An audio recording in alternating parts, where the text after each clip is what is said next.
নমস্কার বন্ধুরা, আমার আজকের রেসিপিটি হলো মিষ্টি দই কীভাবে ওভেনে বানানো যায় সেই রেসিপিটি আজকে আপনাদের সামনে আমি শেয়ার করতে চাই। তবে চলুন শুরু করা যাক।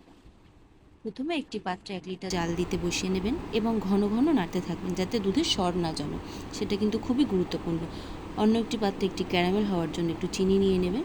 এখানে 50 গ্রাম চিনি নিয়ে আস্তে আস্তে লো ফ্লেমে সেটাকে বসিয়ে ক্যারামেল হতে বসিয়ে দেবেন। অর্থাৎ 1 লিটারে 250 গ্রাম চিনি, 200 গ্রাম চিনি দুধে মিশিয়ে নেবেন জাল করে নেওয়ার জন্য এবং 50 গ্রাম চিনি দিয়ে ক্যারামেল তৈরি করবেন। সেটাকে আস্তে আস্তে ভালো করে নাড়িয়ে লাল হওয়া পর্যন্ত বসে, লাল হয়ে গেলে গ্যাসটা বন্ধ করে দেবেন। সেখানে একটু দুধ মিশিয়ে নিয়ে বাকি ভালো করে নাড়িয়ে সেটাকে দুধের সাথে মিশিয়ে নেবেন। এবং দুধ যদি আপনারা একটু কড়া মিষ্টি খেতে পছন্দ করেন তাহলে দুধে আরেকটু চিনি নিয়ে নিতে পারেন, কিন্তু 1 লিটার দুধে 250 গ্রাম চিনি যথেষ্ট। আমি এই ভিডিওটা করতে ভুলে গেছিলাম। একটি পাত্রে আপনি দই ঝরানোর জন্য একটি ছাঁকনিতে দই ঝরিয়ে নেবেন।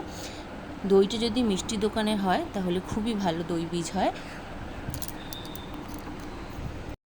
দইয়ের জলটা ঝরে এলে দইটাকে ভালো করে ফাটিয়ে নেবেন এবং দুধটাকে ঠান্ডা হওয়ার জন্য রেখে দেবেন। যখন দেখবেন দুধটা হাত ছোঁয়া হয়ে গেছে তখন ওই দইয়ের মধ্যে কিছুটা দুধ দিয়ে ভালো করে বাটিটাকে নাড়িয়ে নেবেন। দইটা ডাইরেক্ট দুধে দিতে যাবেন না, কেন দুধটা কেটেও যেতে পারে। তাই এই মিশ্রণটিকে দুধের সাথে মিশিয়ে নেবেন। মিশ্রণটি ভালোভাবে মিশে গেলে একটি পাত্রে ঢেলে নেবেন। পাত্রে ভালো করে ঢেলে ওভেনে 200 ডিগ্রি সেলসিয়াসে 25 থেকে 30 মিনিটের জন্য বসিয়ে দেবেন।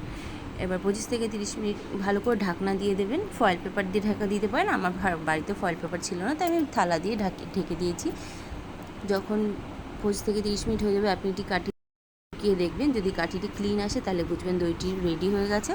না হলে আরেকটু খানিকক্ষণ বসিয়ে নেবেন। তারপরে যদি গরম খেতে চান তখনই খেতে পারেন, না হলে ফ্রিজে বসিয়ে একটু ঠান্ডা করে নিয়ে তারপরে পরিবেশন করুন বাড়িতে ঘরে পাতা মিষ্টি দই। এটা কিন্তু সবার গরমে খুবই প্রয়োজন। আমি একটু মাপ করে দেখে নিয়েছিলাম ঠিক কতটা কমছিল, আমি দেখলাম অতটা কমেনি।